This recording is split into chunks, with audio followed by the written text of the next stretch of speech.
Okay, we're on. As we gather today, I would like to acknowledge on behalf of this committee and our community that we are meeting on the traditional territory of the Algonquin people. We would like to thank the Algonquin people and express our respect and support for their rich history. And we are extremely grateful for their many and continued displays of friendship. We also thank all the generations of people who have taken care of this land for thousands of years.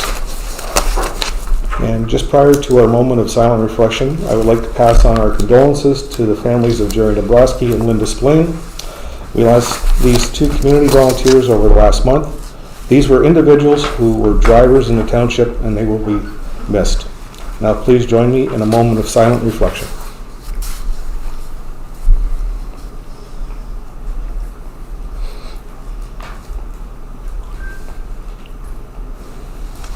Thank you. My address. Since our last council meeting, I have represented our township by attending the following meetings. February 19th and 24th were KHR finance meetings, and I will follow up with my report under committee meetings. February 26th, I attended a county council meeting, which included the Development and Property and Operations Committee.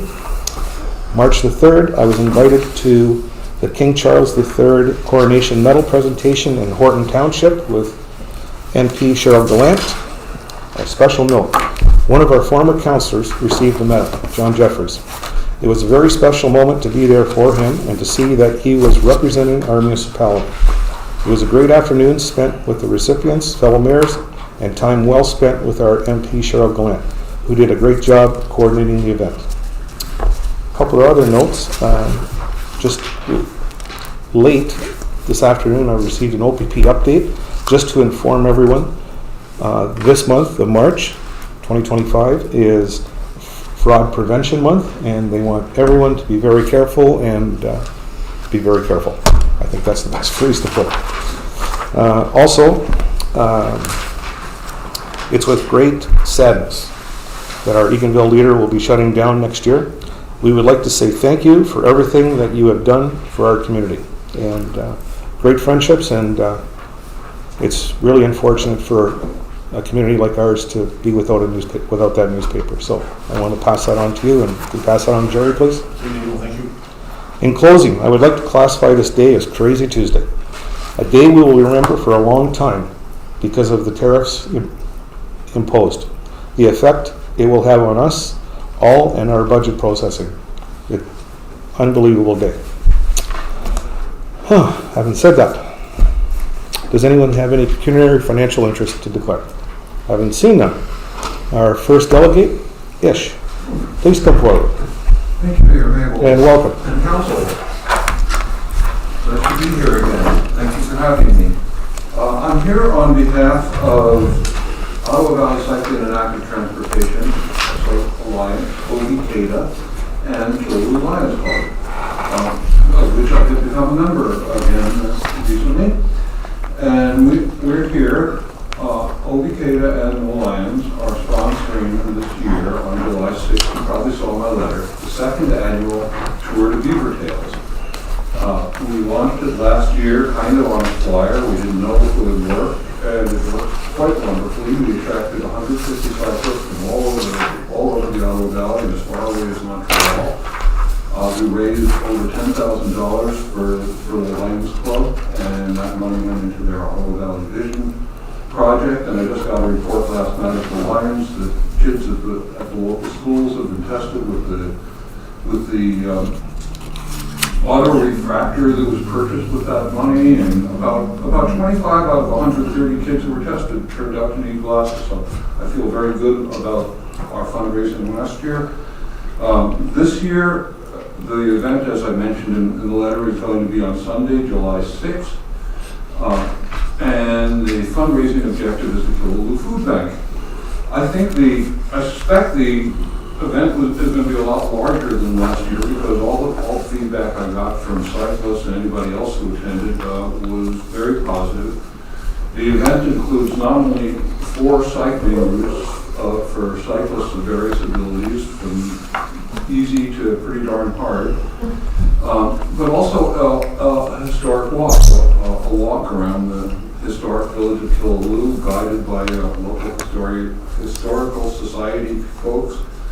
And I just think it's going to grow and grow and grow. And last year, we kind of did it on the fly. We modeled the event on other cycle tours that happen. You probably are aware of the Tour de Bonachère that happens in Eganville, the Tour de Westmeath that happens, or the Tour de Whitewater that happens in Westmeath, Tour de Poutine, which happens in Braeside. That was kind of the inspiration for getting Grant and Pam and the Beaver Tails folks involved in this and calling it the Tour de Beaver Tails, which was just beautiful marketing.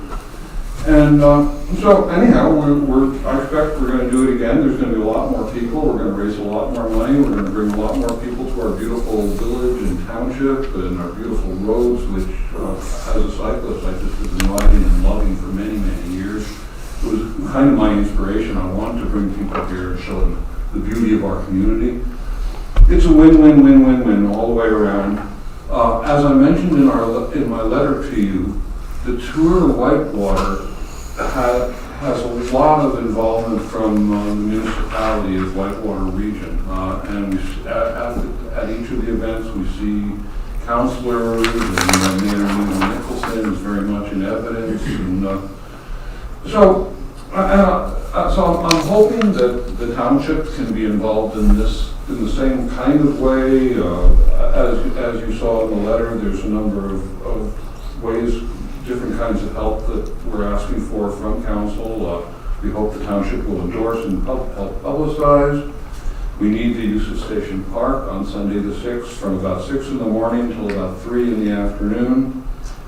We need the tourist booth available and the washroom open from 6:30. People start on their rides at 7. The people on the longest ride start at 7, so we need those washrooms. We also got washrooms at Beaver Tails, but you need a few for that many folks.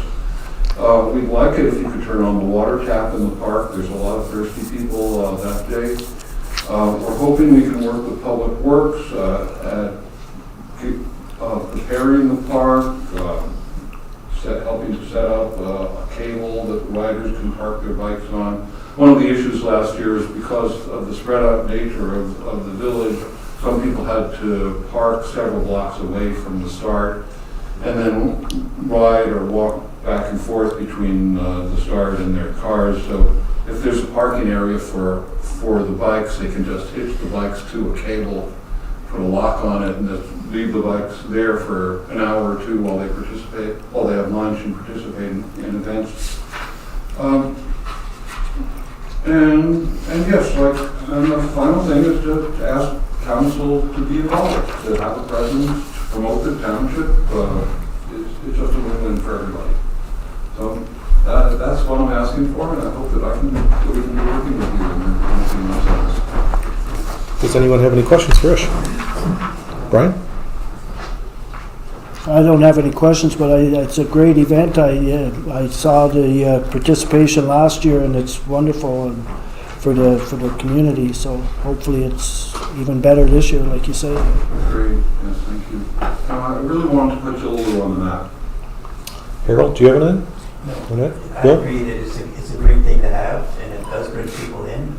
I know a few riders that were in it last year, and they posted so much about it. It was such a great time, and so it was good. Bill? Yeah, I participated as a volunteer, not a rider, and it was fantastic. I would support it. I'm also a Lions, so I'm conflicted at council building. Carl? No problem. It sounds great. Ted? Yeah, no, I can see why we can't fulfill all your asks here. Should be no problem. From my understanding, and what I heard, it was a terrific event for the first time at it. It was unbelievable to get that many riders, and we'd like to thank you for putting Killaloe into this program, and I think we could defer the coordination up to Colton and Dean to look after, if that's okay with council, to coordinate the tourist booth and the washroom, and Dean with the whatever needs to be done, if that's okay with everyone, with council. Okay, and Thank you Again, very much, and I'll be in touch with you. thank you. For sure. And our community development officer is Colton Charbonneau. Fish? Yes. Okay, Yes, so, I've met Colton, good. and I'll be talking with him as well. Perfect. Thank you. Great. And our second delegation, Scott Gardner. Easy. Please come forward.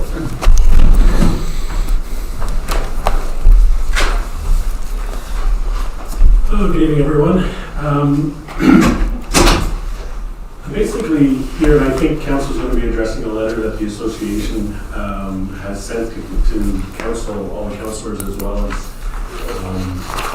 the mayor as well, in terms of pretty much the status of the updated scope launch. So I know he's the lucky guy that's had all this on his lap. So I guess it's really, if you want, do you want to refer to the letter that we sent, or how was the process you wanted to proceed with that? I think that would be under correspondence You all received it by email. by email. Just give us a few minutes to pull it up.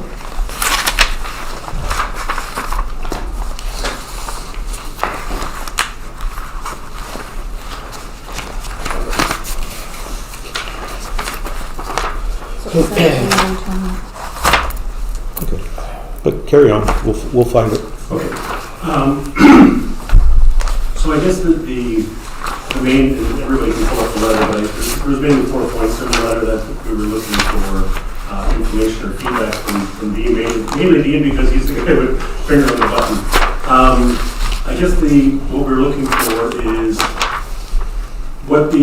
in short, really what the game plan is moving forward with the remediation of the boat launch, whether it be the repairs to the boat launch and or also the installation of the grates. And I guess the other part would be the MNRF approval as to when we can work in water, and if there is any leeway with MNRF in terms of timings and whatnot with that. So I guess that's the first thing is, do we have an application into MNRF? I guess that's the... We were actually talking, me and one of the staff members today, we were actually talking to the senior advisor of MNRF. As previously said for the grading, they had said get it in into March and March 4th, so we're working on the grading in water. Right. They had told us at that time that it had to be in July to install the grade.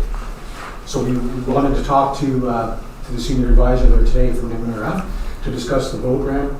And like I said previously, we are going to take that to council to see for budget purposes on March 17th finance meeting. But we just wanted to make sure that would they need an engineer report. You know, we don't want to send a report off that they're going to send back, so we play tag all the time. So it's best just to communicate with them. Right. So that's why I like to talk to her because she's very helpful and she's understanding and she's the senior management there. So basically, yeah, so the grading, it's going to be in this month for sure. And like I said, in July, they said, unfortunately, it won't be till July. I don't know about leeway like you're saying. I could probably ask and put that in there with that to see the leeway. And the boat launch will be up to council at the finance meeting. I presume they're going to go ahead with it, but that's up to council to decide.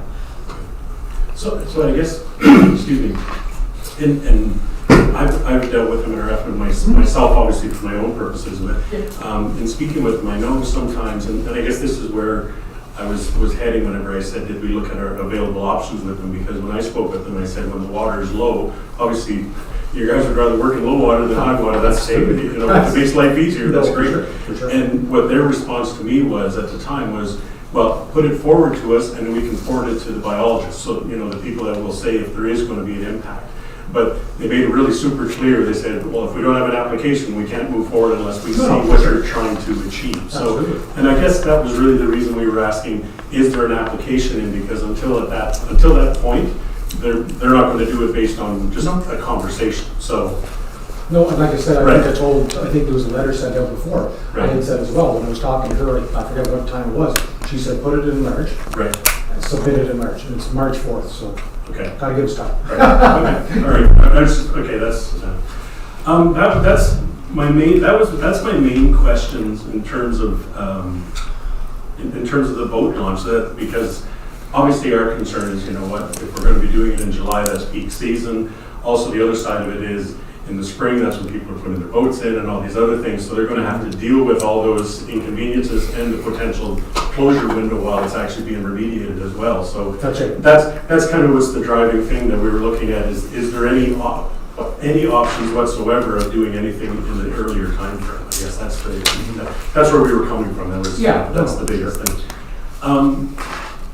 The other part, I guess, we were wondering is, I know there was an engineering report that was completed, and we did request it from Tammy. Tammy replied back to us and said that it would be provided.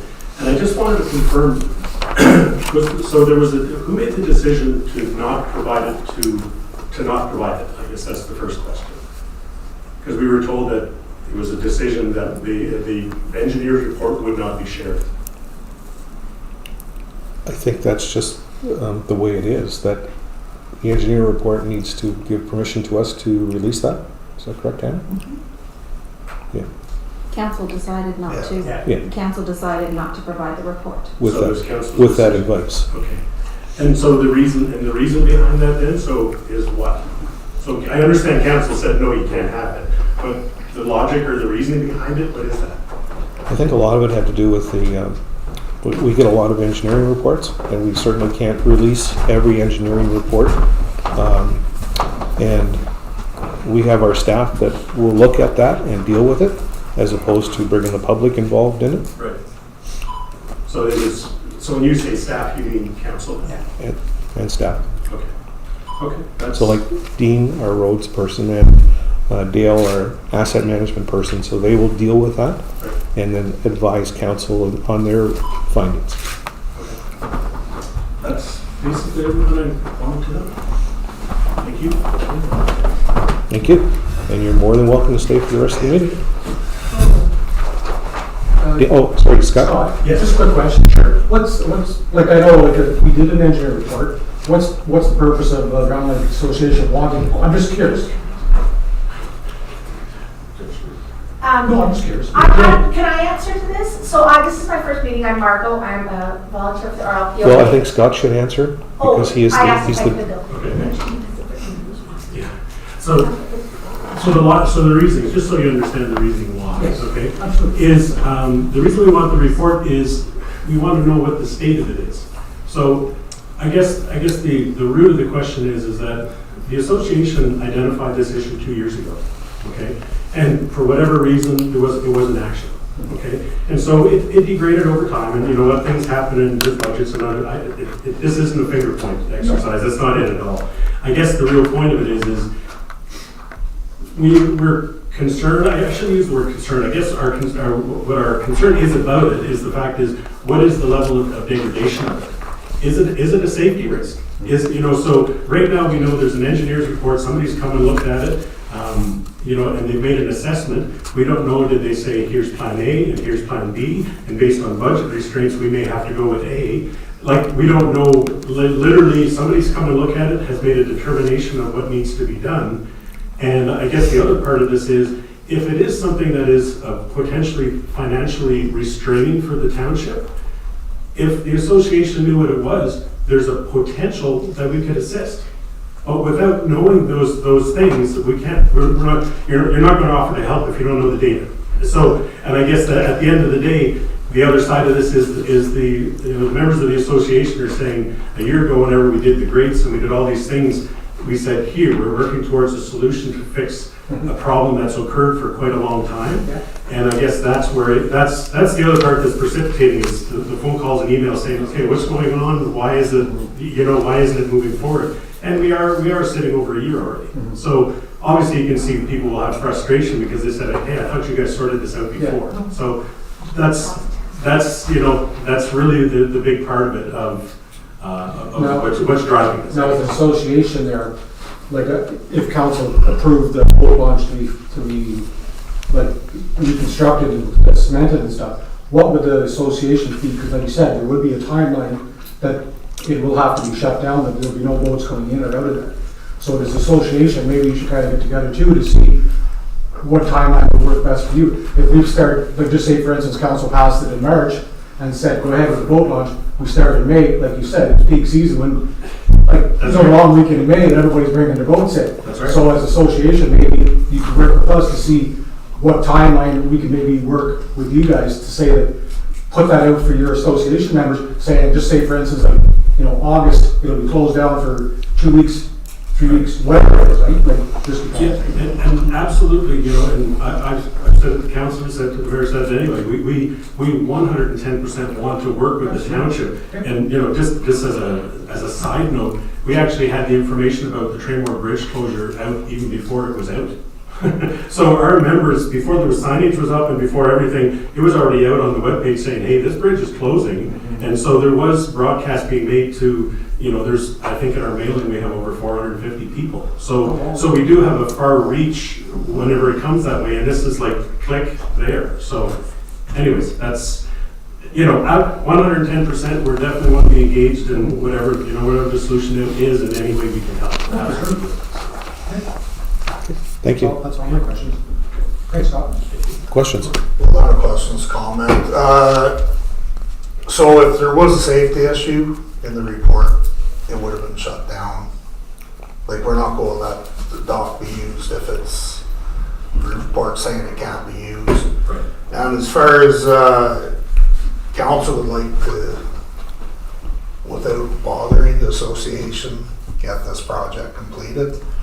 But we do know from working with you guys on numerous occasions that if it does come budget time and we can't, or we need help, we know we can give you a call, and we know you guys will try your best to do what you can do, so. And I guess, Ted, I guess the other part for us is that, we want the same as everybody. We are a tourism area. Yeah. And obviously that is an artery of the tourism area, is access to that lake. And that was kind of the reason why I was saying in terms of MNRF and the biologists and that type of stuff, is that if there's any way that we can get in front of this, that we can minimize the impact, absolutely. And I guess that's where I was leaning on that in terms of, we have maybe, 6 weeks before we're going to start seeing Frechette happen. So that's the other part of it, is that we have a relatively small window to be able to do some things. Yeah, so for sure. That's that's where we're coming from. Anybody else have any comments? We're good? Thank you. Okay. Minutes of our previous meeting, regular council meeting of February 18th. Moved by Harold Levine, second by Brian Kowalski. Motion to approve the minutes of the regular meeting of February the 18th, 2025, open and closed session. Questions, discussion? All those in favor? Carried. Finance meeting of July 15th, 2024.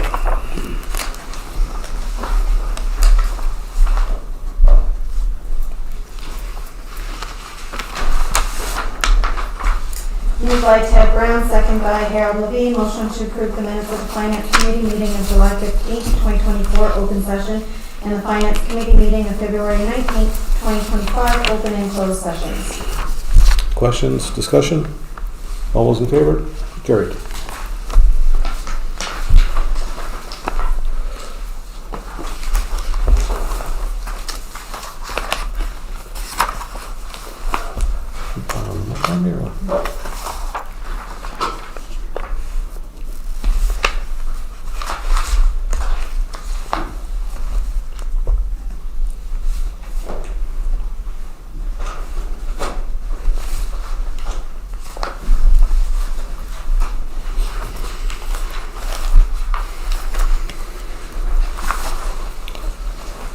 Does anyone have any questions or alterations to be made to the meetings schedule?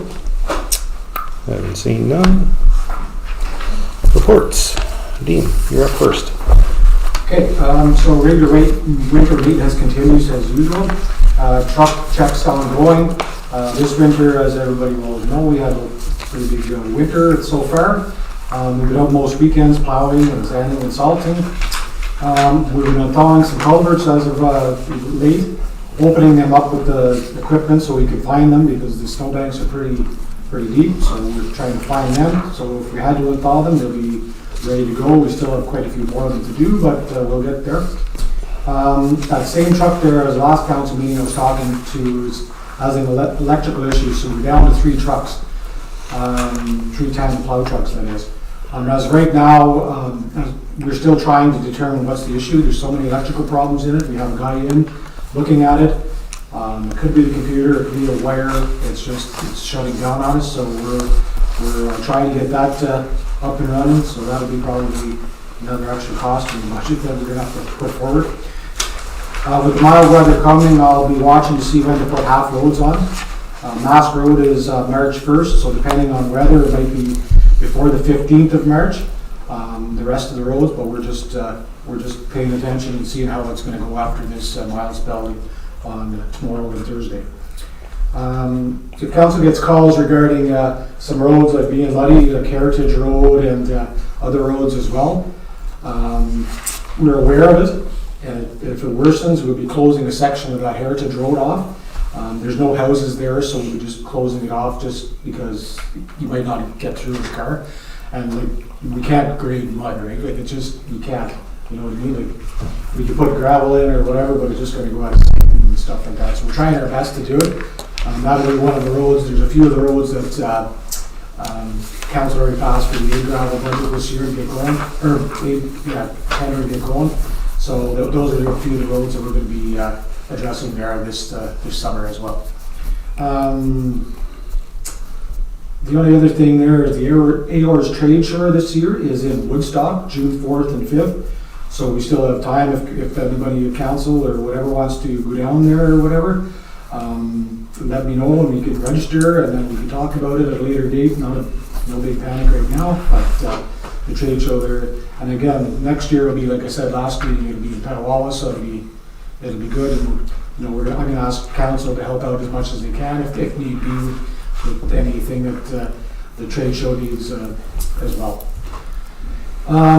That's it for my roads report. Waste management. So those bins that we use right now for the Molochs, currently at the Killaloe landfill site and the Round Lake landfill site for the Molochs for the winter time. Otter Valley Waste Recovery is willing to sell them to us at $2,500 a piece, so it's $5,000 for two. I'll be bringing forward that to the finance meeting on the 17th just to see if council is looking into that. We need something for the winter kind of thing, and I would hate for that program to close down, I'll be quite honest. So I think it's a big thing, we do have to keep that going. Still working on transportation with the Molochs for the summertime kind of thing, so we're still working with the neighboring municipalities to see if they could pick it up for us. It might be cost sharing savings there. Other than that, we still would get them moved, but it'd be a little bit higher cost kind of thing. So we'll just have to keep an eye on that, and we're still working on the transportation costs for that. So other than that, that's it for my report. Good. Any questions of Dean? Brian? Yeah, just, did you say Mask Road is now on half loads? Or? Correct. It is. From Round Lake Road to Highway 60. Right, okay. And second question, the truck that we're having the trouble with, the electrical, is that one of the newer trucks? Or? No, it's a 2013. It's the our old oldest truck. oldest truck. Okay, that's it. Any? Carl? These bins for the Molochs, sir, would we have to get all of Valley Waste to pick them up then in the spring? No, we would hire a contractor that does our recycling right now. Oh, okay. Good. We could probably actually get a local flatbed operator to Oh, tow okay. it as well, so it could be cheaper. Oh, good. Is there a life expectancy of those Molochs?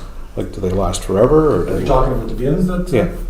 Those two you want to buy. Well, obviously, yeah, they're steel, so they'll rust and corrode and stuff like that, so there is a life expectancy. But they are in decent shape. Any But other questions? we'll have to bring that to the finance meeting. Yeah. Any other questions? Good, thank you. Okay, thank you. Have a good evening, council. Tammy? Thanks, Dean. Very nice. Salt the roads tomorrow, Dean. Put salt on the roads tomorrow. Okay, so pursuant to section 284, section 1 of the Municipal Act 2001, I provided council with a copy of the Statement of Council Remuneration for 2024. Any questions? Everybody okay? And then as directed at the last Finance Committee meeting, I prepared a resolution for the hiring of Thomas Albert for the fire department. Moved by Bill Smith, second by Brian Bukowski, that council for the corporation of the township of Killy, Haggerty, and Richards hereby approves to hire Mr. Thomas Albert as a probationary firefighter effective February 19th, 2025. Questions, discussion? All those in favor? Carried. The last part of my report in open is you've been provided with the municipal report from the Community Development Coordinator. He's seeking council's pre-approval for upcoming events, which include the Irish Gathering, Easter, and Cyber Impact newsletter. So what he's asking from council, if you want to review his report, what he's asking from council is if council could provide guidance on the number of days for the Irish Gathering event, to approve proceeding with the Easter event planning as proposed with a $700 budget.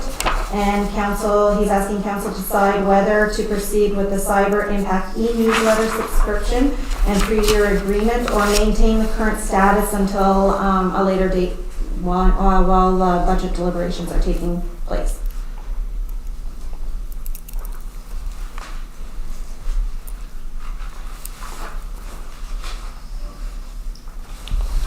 Oh, I guess we should break this down. Oh, questions, Bill? No?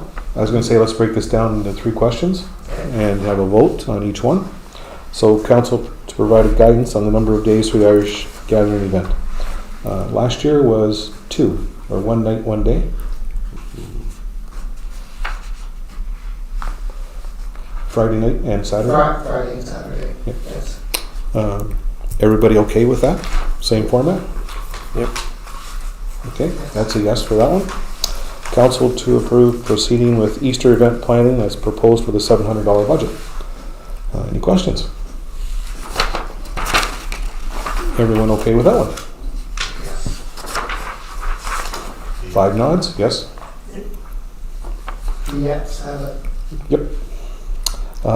Whether to decide to proceed with the Cyber Impact e-newsletter subscription and 3-year agreement, or maintain the current status until a later date. I would say that it's a bit of a rush, solely from the perspective that we can't send a newsletter to people without them agreeing to receive a newsletter from us, so we don't have a built-up mailing list or email list yet. So by trying to rush it to start it in next month or April, I think then we'd just be cutting off our paper and no one would get anything except a small handful of people. So I would suggest that I think we should do it. I've been saying that for 2 years, but I think we should do it in a more measured way. I agree totally. Everybody? Yeah. Everyone agree with that? So that one's a no. I must have missed that meeting. So we're going digital with our newsletter, or is that? We were going to have Well, further. there hasn't been a final No. decision about does it fully replace the paper, or, is there some kind of hybrid? To the best of my knowledge, we haven't made that decision. Okay. And there was conversation whether to do some hard copies and, do both, so that people who don't, we can still accommodate those people. So, but that's for a further discussion. Yeah.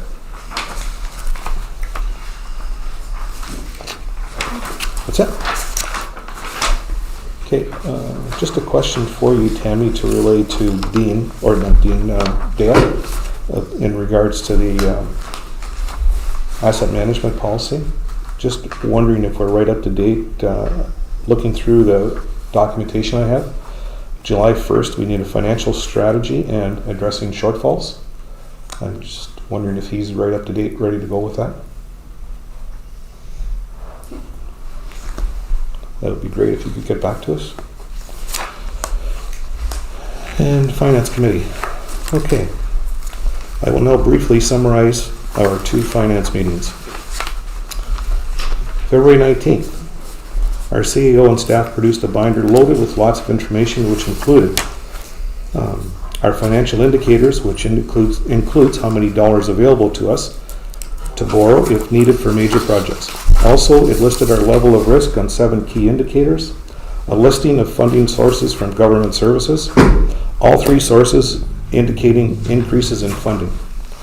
The reserve analysis, there are a couple of questions that I will be asking Will when we do get together. Currently, we are showing total reserves of $4,335,072. We must reduce this amount by items that are protected by provincial law, such as landfill post-closure, landfill closing, hydro, fire, and other smaller ones. This amounts to $1,336,354. This brings us down to $2,998,732. One other item that has to be taken off is our arrears. This is a concern held by all of us. In 2024, we contacted Real Tax to assist us with our collection of taxes and water and wastewater accounts that are overdue. Also effective in 2025, we are including our water and wastewater past due amounts into our tax arrears. This issue has to be continually monitored. And for example, in 2023, our total arrears was $1,692,274. And this year, at December 31st, the amount shows $1,885,837. So that's an increase of $193,000.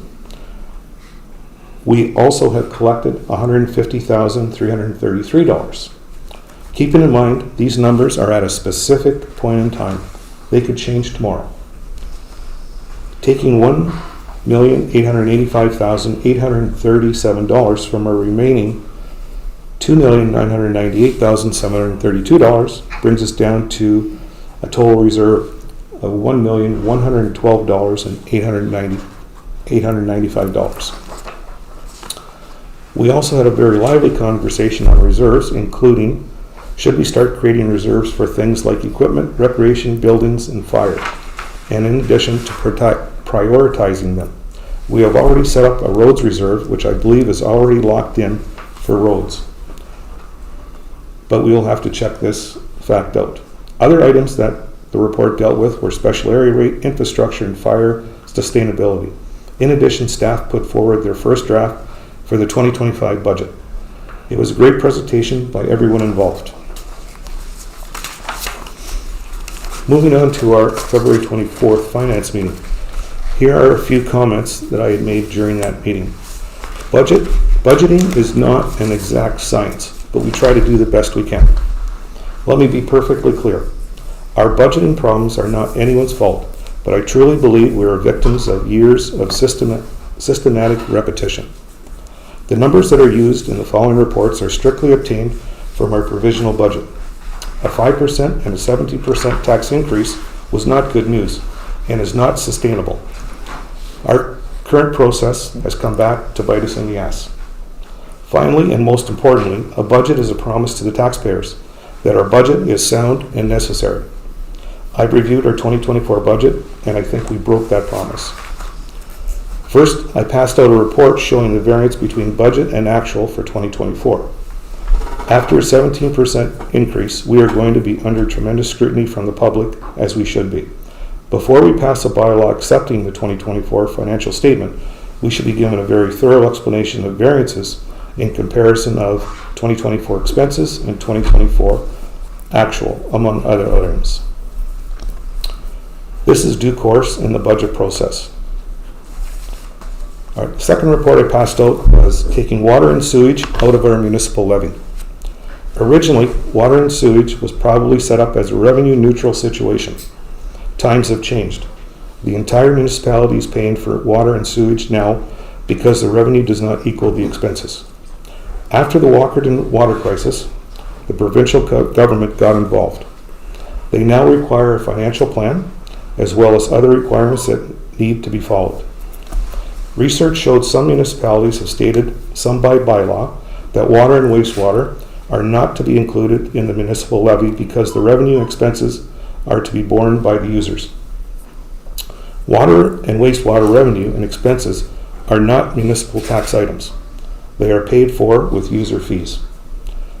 Research also shows that best practices dictates that user fees would not be included in the tax levy. So when we calculate our tax increase, We must remove this from our tax calculations. It has always been included. This has resulted in a $330,805 cost to our municipal levy, or 11% charge to our tax increase, which could have been avoided. The third report I gave out was 2 documents listing related wage accounts for budget and actual by department. Let me be clear again. This is not anyone's wages. I'm not talking about specific staff wages. This is about the wage accounts for budget and actual. It's about discovering the difference of $292,652, which is equivalent to a 10% charge to the municipal levy. There was a very spirited discussion on this matter. Again, it's not about staff wages. It's about the accounting and the cost to the taxpayer. I fully understand we need to budget more for roads and fire due to the unpredictability of these 2 items. I could understand over budgeting by $100,000, which would result in a tax increase of 6.6%. But $292,652 is a broken promise that costs the taxpayers 10% to their tax bill. I would recommend to council that we have a closed meeting in the next couple of weeks just to discuss wages and everything involved in the process, or we take the amount of $292,652 and put it into reserves. So, that was my report of the finance meetings. On your first statement there, you said put reserves we had for the roads. We do have a reserve for the fire department, right? That's a capital reserve, yeah. Well, Yeah. okay. Did I say that? You didn't. Did I say that? Do we get to respond to this, Mr. Mayor? Or is this just a statement that you're putting out? Yeah, this was passed out, public statement, the information was passed out at the finance meeting. That's so do we get to respond to this? Sure. Okay. There's lots of little pieces in there, and I'm not going to cover them all. I want to assure all the residents in the municipality that the people here in the village who are on the wastewater and water system are the ones who are paying for that. The mayor had suggested that it's coming out of the levy. If he would listen to our auditor, Will, that is correct. During the course of the year, a little bit does come out. At the end of every year, as a part of Will's accounting, he rolls it all back. He pulls that out and makes sure that it's charged to the water and wastewater systems. Can I make a comment now? No, Okay. I still have the floor. So that's number one. The auditor said it several times in this chamber to council. I don't know why the mayor doesn't believe it, I don't understand that. But it is an adjustment at the end of the year. The second, with respect to the over budgeting or the suggestion that we're over budgeting for staff, $292,000, it sounds like a lot. Absolutely it does. If you break it down between the approximately, I'm going to say 40, that's a number off the top of my head, a number of department lines that we have because we break it down by every single item.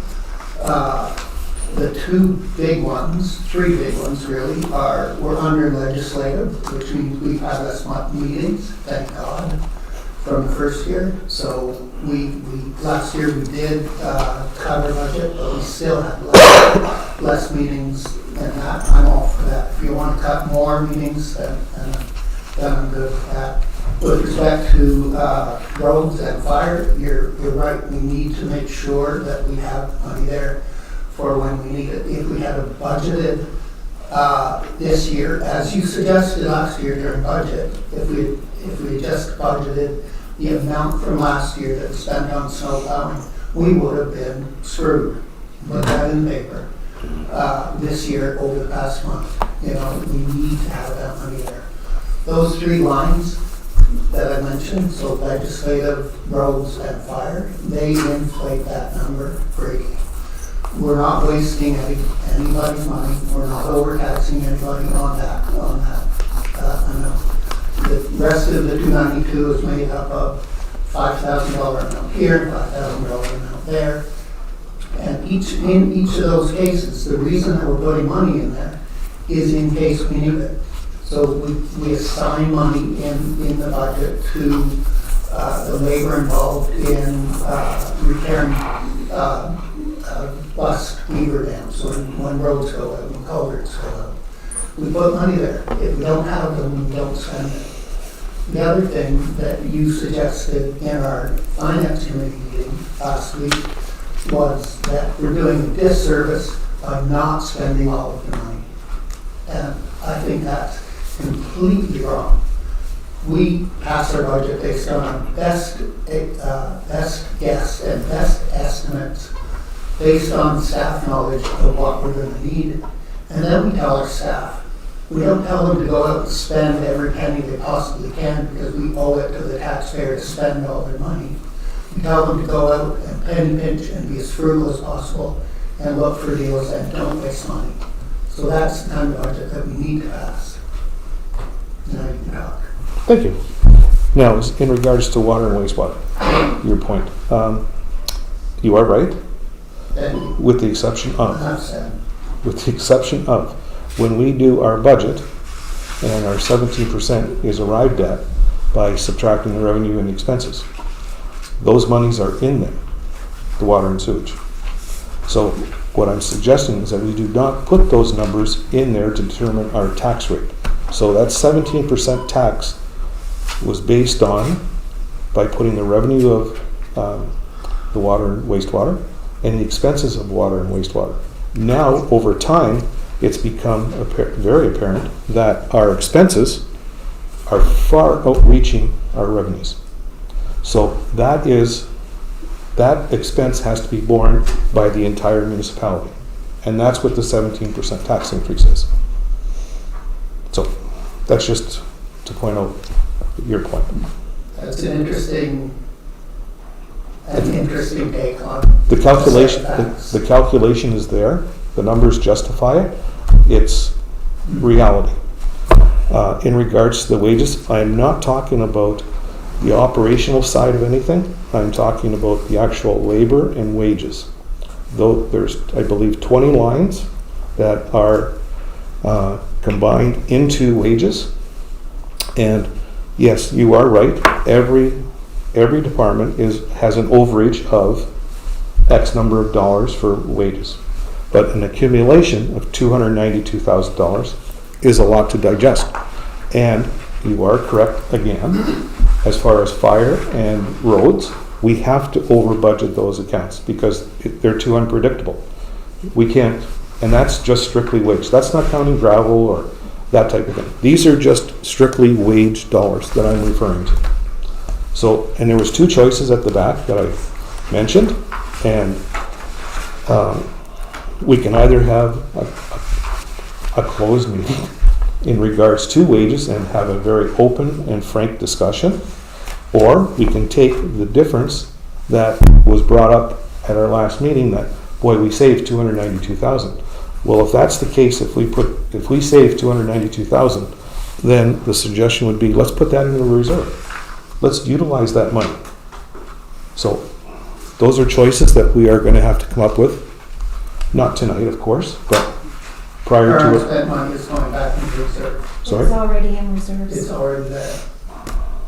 This isn't a choice. No, but we as a make. separate- This is the way that we do business. As a separate line.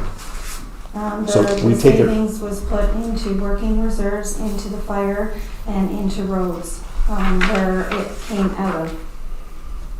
If you looked at the reserve analysis, 65,000 went into Yeah. the fire. Yeah. Over 200 and some went into the roads, and over 200 and some went into the working funds. Okay, I'll certainly check that, yeah. Okay. Any other questions? You were talking about water and wastewater. So you're saying the whole township is paying for that. But didn't we decide the errors on water and sewage were going on the tax bills of the people that hadn't paid? Right? The arrears. The arrears, yeah. Yes, yes. So I can't figure out if it's going on their tax bill, how the whole township's paying for it. No, that's the arrears. That's what I'm saying. This is the actual year-to-date usage. I know, but So the revenues are generated, are from the actual billing, and the expenses are what we bring in. And the difference now, the expenses are exceeding the revenue. I know that, but if we're putting it on their arrears of tax bills, it's not coming out of the rest of the township, it's on their tax bill. When we determine the municipal levy, it is. Maybe, I don't know. So, Am I wrong, Bill? I don't know. I've stated my piece, I've stated what the auditor has told this council several times. I know that, as the mayor is saying, he's talking about facts, and we're all looking at the same numbers, he's interpreting them differently. And the auditor, and Tammy, and staff, and myself, I'm not gonna tell you what's right or what's wrong. so, okay. But this will be coming up Normally I further. look at you, sorry. Normally I look at the audience when I'm talking. Okay, correspondence. I hope that you're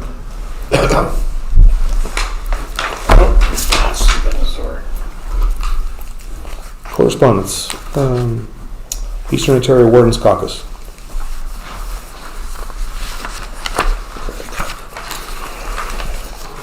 That was about telling us how to vote in last week's election. Sorry? That was about telling us how to vote in last Yeah. week's election. Yeah, it was dated February 18th. Municipality of Northern Bruce Peninsula, cell towers and associated maintenance.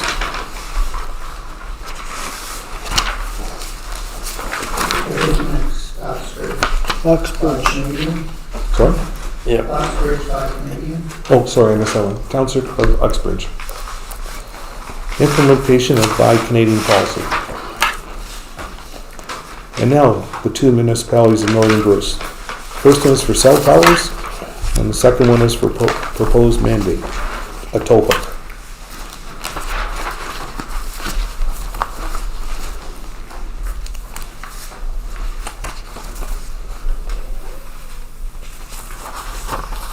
Next one is from the Round Lake Property Association, cost estimate for winter repairs. I'd like to say that I think we should definitely work with, if this project is going to go ahead, if we get the funding that we're fine, we hope that we work closely with Round Lake Property Owners Association. They offer to assist in parts of the project, including demolition, and I think that could be a great savings to the municipality I agree totally. on this one. Anybody else have any comments? Just that at this point in time, we don't have that. Hopefully, we can forward more information to the group when we get it, when we make a decision. Okay. City of Woodstock, speeding, distracted driving, and impaired driving.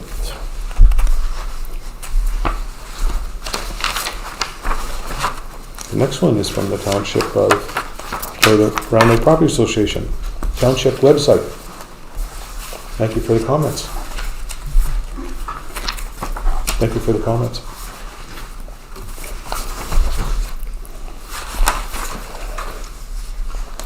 Next one, resolution in response to tariff threats. There was a couple on here for tariffs, and I think we basically just bypassed those, so just so everyone knows. Town of Goderich, ride share services.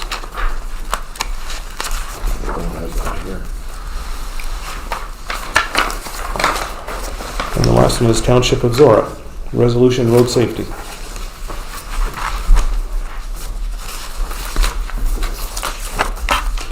And now we move to bylaw. Bylaw number 11, 2025. Moved by Ted Brown, second by Harold Levine, that bylaw number 11, 2025, being a bylaw to authorize the execution of a development agreement between Mackie Foy and Kenneth Malcolm Foy and the Municipal Corporation of the Township of Killaloe, Hagerty, and Richards be given its first, second, and third reading and finally passed this 4th day of March 2025. Questions or discussion? All those in favor? Carried. Is there any unfinished business?